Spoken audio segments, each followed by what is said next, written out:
Dean Baltonado at sundan din po siya mamaya ng ating mga kapatid and praise God, ating beloved sister Ruth Tihada. Amen. Pagpupuri, paglululhati, pagdadakila, tayong alang sa pinakamamalapang ng sus. At dobling pag-alang po sa ating minamahal kinagalan ng Malapastor. Sa banal na lilingasan po natin pinakamamalapang ng sus. Magandang hapon po Malapastor. Salamat po sa mga panalangin. May praise the Lord. At sa di makakalimutan turot aral po ng ating beloved assistant pastor, beloved Mother in heaven, at sa kanila pong mga anak, beloved children-in-law, beloved grandchildren, sa inyo po mga minamahal na kapatid dito po sa Dakuan ng Sabate, sa mga live broadcast viewer po, amen, praise the Lord. Mga minamahal, pasalamatan ko lang po sa malapang ng sus at gusto ko pong alalahanin ang kanyang kadakilaan po sa aming buhay, sa aking buong pamilya, mga minamahal po, para po sa pagpapasalamat po sa dating nakaarawan ko, mga minamahal. Alam niyo po, nasay po ang aking mga minamahal nagmagulang taong 1993 po, mga minamahal, sa Dako po ng Luneta. Unang-una po ay aking beloved father, mga minamahal. Habang po siya namamasal, kasama po ang kanyang kapatid na nagdarako ng kanyang kaarawan, ng kanyang kapatid. Nakita niyo po ang ating mga minamahal na kapatid na nagpupuri, nagsasayawan, at niluluwalhati po ang dakilang Diyos at narinig niya na may karamdaman na papagaling na hindi kaya ng doktor katulad ng cancer, diabetes, asthma. Alam niyo mga minamahal, aking beloved father, out of curiosity, mga minamahal, siya dumalo. At kabaga na malapang sus, kanya pong tinanggap ang pinakamamalapang ng sus. Amen, praise the Lord. Alam niyo mga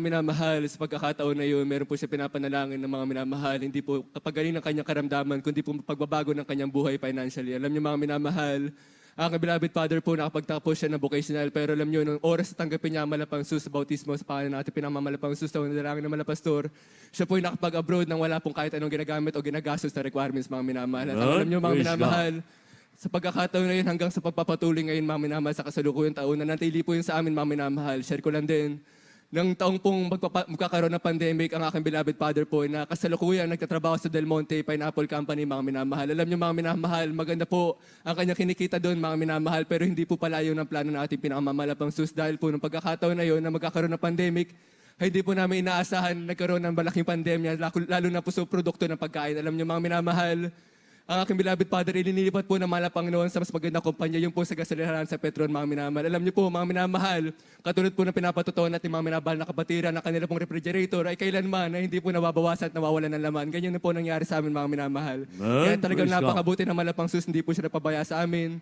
At ang aking beloved aking mother naman po, mga minamahal po, siya po ay nasave gamit po ang TV program, mga minamahal, taong 1994. Dahil po ng pagkakataon na yun, wala po tayong outreach sa Dako ng Pampanga, mga minamahal. Nanalangin po sa unang dalangin ng Malapang Store sa TV program. Sabi ng ating minamahal, ginagalan ng Malapang Store, patong mo yung kaliwang kamay sa TV at ang kanang kamay sa iyong parte na may karamdaman. Alam niyo mga minamahal, sinunod po yun ang aking beloved mother at ang kanyang karamdaman po ng panahon na yun ay anemia, mga minamahal.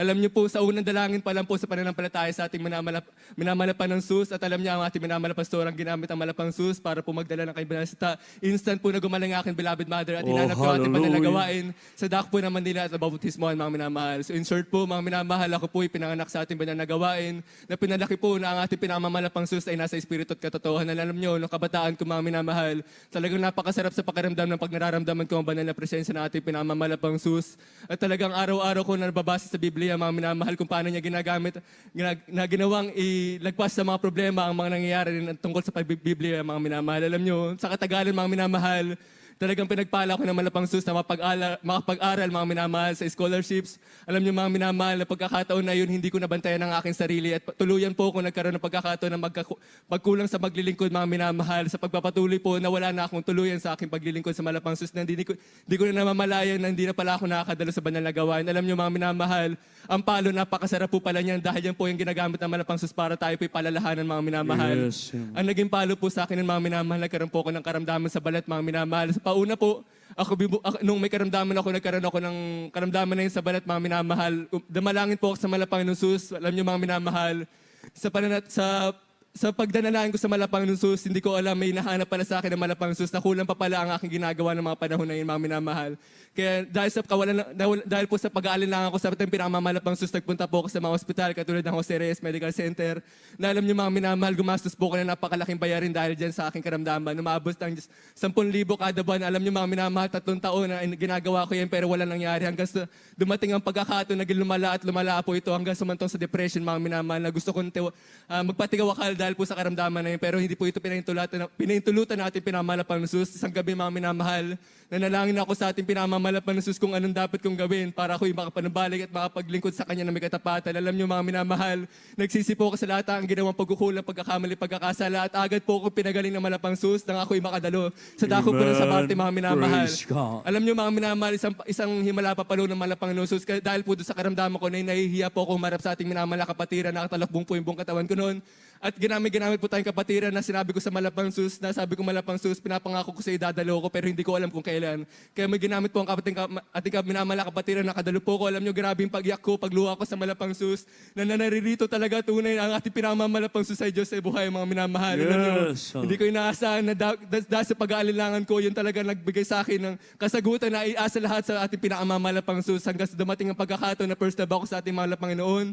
Hanggang sa pagpapatuloy, sa 3 times ko pagdalo mga minamahal, nagkaroon pa rin akong paghahangad na mapatuloy kong papaglingkuran ng malapang Sus. Kaya nagpatuloy akong dumalo sa Bible study na hindi ko na alam mga minamahal, doon pala akong gagamitin natin pinamamalapang Sus, lalo na po sa ating pamamalakay na ang kaluluwa mga minamahal. Alam niyo, sa dako po, sa may mga Bible study crusade po, alam niyo mga minamahal, kabagan sa unang dalangin ng malapastor, jeep na kaluluwa po ang nadadala niyo ang abang lingkod, hindi man sa aking kapurian, kundi sa dakilang Diyos lamang mga minamahal. At sa pagpapatuloy ko mga minamahal, alam niyo po, nakapaghayo rin po ako sa buong kalibutan ng Tondo mga minamahal. Baseco, Parola, Kapulong, Tondo, Balot, lahat po yan mga minamahal. Sa lahat po ng kanto na yan, nakapaghayo po ko, nakapagbunga ako. Alam niyo mga minamahal, share ko lang po, may nabunga po ko na isang baptist mga minamahal. Pasensya na po.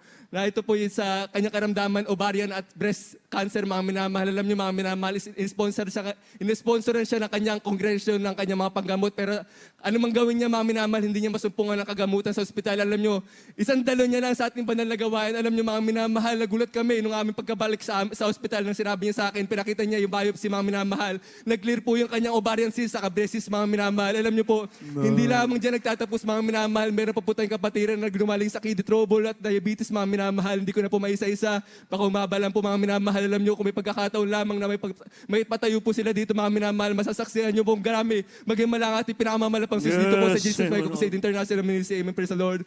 Kabagan naman mga minamahal sa Bible study pa lang, pero pinapasalamatan ko po yun sa malapang Sus hanggang sa magkakaroon ng pagkakataon mga minamahal. Ang pinakabagong pagpapala ng malapang Sus sa spiritual po na makapunta po ang inyong abang lingkod sa DSWD Social Welfare mga minamahal, na meron po pala tayong mga ampunan dito po sa dako na Maynila na mga minamahal na napakalaki. Alam niyo mga minamahal, 24 hectares mga minamahal, mas malaki pa sa Amoranto. Libo rin po ang nandoon mga minamahal, kabagan kasama pong prison ministry. Nakapag-bautismo ko po kami dyan ng 84 souls mga minamahal. Oh, sa unang dalangin ng hallelujah. malapang Sus sa kabagan ng ating pinamamalapang Sus. Hallelujah, praise the Lord mga minamahal. Ito pong higit na pinasasalamatan ko sa malapang Sus. Alam nyo, dahil po doon sa unang nakaraang patuto ko po na sabi ko sa inyo mga minamahal na ayoko po magtrabaho dahil sa first love ko sa malapang Sus. Alam nyo mga minamahal, sabi ko sa malapang Sus, kung kalooban mo, kung saan mo akong gamitin, doon mo ako dalhin. Pero higit ko minamahal, malapang Sus, ang hinahangad ay maging manggagawa mo. Alam niyo po, mga minamahal, nagkaroon po akong mga pagkakataon na makapag-apply po para sa isang job, mga minamahal. Nakapagtapos ang inyong banglikod ng Bachelor Science in Marketing Management. Alam niyo, ang kinuha ko po mga minamahal ay Sales Marketing Management. Nagkaroon po kami ng job evaluation, mga minamahal. Ang kasama ko po lahat po ay sa libutan, mga minamahal. Ako lang po ang kaisa-isang Kristiyano. Alam niyo mga minamahal, sa pagkakataon na yun, mga minamahal, dahil inuuna ko po ang banal na gawain, hindi ko po natutuon ang buong attention ko sa pagkakataon na magkaroon ng trabaho na yung mga minamahal. Yung buong kasama ko po sa team mga minamahal sa sanlibutan, lagi po nila akong dinidiscourage. Pino-point out mga minamahal, may envy, may anger, mga minamahal. Alam nyo, hindi ko po yun inanda, hindi po ako nagsalita. Naging ilaw pa rin po ako sa kanila mga minamahal. Patuloy ko po sinare sa kanila na mas inuuna ko ang dakilang kabagan ng malapang Sus, na mas kinakailangan ko mapaglingkuran ng Diyos kaysa sa mga trabaho, mga pinansyal na pangailangan na yan. Alam nyo mga minamahal, nagkaroon ng pagkakataon talaga mga minamahal, ng lumo ang puso ko, pinagkaisahan nila ako sa pagkakataon mga minamahal para ibagsak sa ating boss, sa aking boss mga minamahal. Alam nyo pagkakataon na yan, nanalangin, lumudo ako sa malapang yung nagayunong nagsumamo. Hindi po sila nanaig mga minamahal, pagkus na baligtad po ang pagkakataon, sila po nagkamali. Alam nyo mga minamahal, sa lahat ng evaluation, ang inyong abang likod na nakapasa at loobin ng malapang Sus, makuha po yung trabaho na yan mga minamahal. Praise At higit ko God. pong pinasasalamatan mga minamahal na patuloy niyo po ang ginagamit kaya mga malapang Sus sa darating na karawan. Salamat sa iyong katapanan, salamat sa iyong kabutihan, salamat sa iyong dakilaan sa aking buhay malapang na pinagaling mo ang aking karamdaman mga malapang Sus. Ginamit mo ako malapang Sus sa iyong kabagan. Hallelujah. Salamat malabasos dahil may dinakang pumpreta na nagbigay ng turot aral sa aming pagkalingain, sa aming kaligtasan, sa aming kaluluwa. Kaya narito kami. Pinagpapala, pinalalakas sa paglilikod sa iyo, malabasos. Hallelujah. Kaya hanggang dito na lang po ang pinakamataas na magpupuri. Pagluluwalhati, magpapasalamat ay tanging alam sa Panginoong Jesus. Amen. Hallelujah. Amen. Praise the Lord. God bless you, Brother Bardin. Baldonado, sa pinagparang patutunya, kapuri-puri, kamanghamahang gawa.